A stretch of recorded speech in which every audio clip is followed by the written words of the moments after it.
mutualitat té cura de la salut de 159.169 mutualistes. Aquest any, els nostres esportistes han jugat un total de 187.001 partits, augmentant el risc de lesió.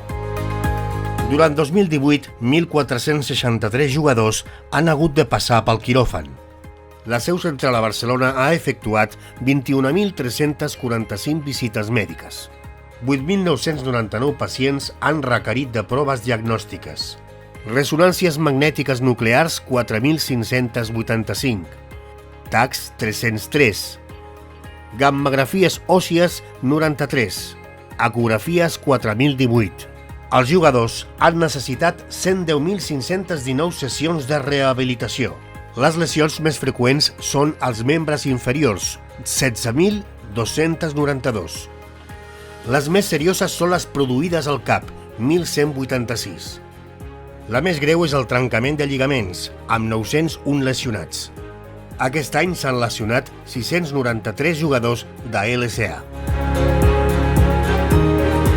La història de la mutualitat és la història de la millora ininterrompuda del tractament de les lesions produïdes per la pràctica del futbol. Volem mantenir l'esperit de la seva fundació a l'any 1944. Donar la millor assistència mèdica als futbolistes al pitjor moment de la vida esportiva, la lesió. S'ha millorat la prestació al mutualista amb un servei personalitzat.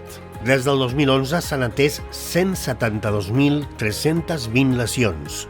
Es fa un seguiment rigorós de les lesions, tornant al tarannà fundacional d'aquesta històrica entitat reconeguda a tot el món, utilitzant tècniques pioneres al país com l'artroscòpia. Els nostres metges han fet un total de 9.903 intervencions quirúrgiques. El volum és tan alt que no hi ha al món una mutualitat com la catalana dedicada exclusivament al futbol. Hem de millorar els nostres serveis de rehabilitació amb nous espais, aplicar nous programes de readaptació a tot el territori. Necessitem mantenir l'altíssim nivell mèdic que sempre ha tingut la mutualitat catalana de futbolistes. Hem de mirar més enllà i, en col·laboració amb la Federació Catalana, promoure iniciatives conduents tant a la prevenció de lesions com a la millora dels programes de readaptació dels lesionats, previs al retorn a la competició.